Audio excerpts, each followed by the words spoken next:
Datuk Raja Kamarul Bahrain Shah Raja Ahmad merupakan seorang ahli politik dan arkitek yang terkenal dengan warisan Melayu. Walaupun sentiasa kelihatan tenang, beliau pernah melalui waktu mencabar yang mencuri perhatian dunia. Pada tahun 1992, kerabat di Raja Terengganu itu mengejutkan dunia apabila beliau melarikan dua orang anaknya, Raja Syahirah dan Raja Muhammad Baharudin daripada bekas isteri, Jacqueline Pascal di Australia. Kedua-dua orang anaknya itu dilahirkan di Malaysia dan memegang dua kerakyatan iaitu Malaysia dan Australia. Segalanya bermula pada tahun 1985 apabila bekas isterinya membawa anak-anak mereka ke Melbourne dengan alasan mahu membawa anak-anak melawat moyang mereka yang sakit. Secara senyap-senyap, bekas isterinya itu telah memfailkan permohonan hak penjagaan di Australia. Januari 1986, Raja Bahrain telah pergi ke Australia untuk mencabar permohonan bekas isterinya. Mahkamah mengarahkan bekas isterinya itu memulangkan kedua-dua anaknya ke Malaysia bagi memberi ruang buat Raja Bahrain menuntut hak penjagaan di Mahkamah Tinggi Malaysia. Walau bagaimanapun, Mahkamah Keluarga Australia telah mengubah keputusan dengan memberi hak penjagaan mutlak kepada bekas isterinya itu. Perkara tersebut meresahkan Raja Bahrain. Keresahannya bertambah selepas bekas isterinya keluar daripada agama Islam dan berkahwin dengan seorang warga Australia.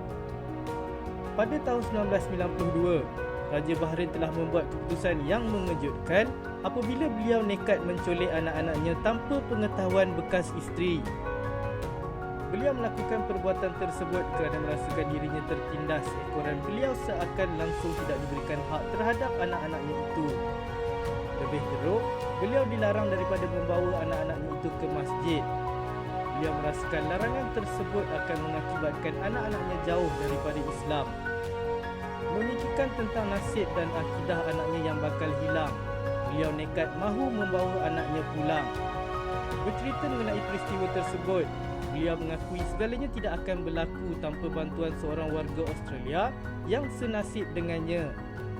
Mereka mengenali satu sama lain ketika berada di Singapura.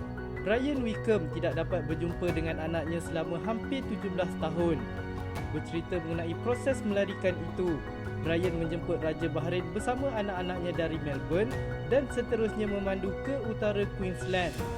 Brian juga turut menyediakan sebuah bot dan berlayar bersama anak beranak itu 1000 km ke Irian Jaya, Indonesia. Peristiwa itu mendapat liputan meluas daripada media Australia dan antarabangsa. Ekoran bekas isterinya mendakwa anak-anaknya telah diculik. Pelayaran selama 17 hari itu menyedarkan beliau bahawasanya anak-anak adalah perkara yang paling berharga dan beliau berjanji peristiwa tersebut tidak akan berulang.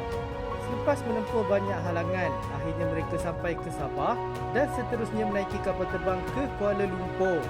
Susulan laporan yang telah dibuat, Brian ditangkap pada tahun 1993 kerana bersubahat membantu penculikan itu. Mengikut laporan media Australia, operasi yang menelan kos RM310,000 Malaysia itu adalah biayaan Raja Bahrain. Selain itu, pihak pendakwa juga mendakwa operasi itu turut mendapat bantuan seorang pegawai tentera di Irian Jaya, Kolonel Sujab Miko.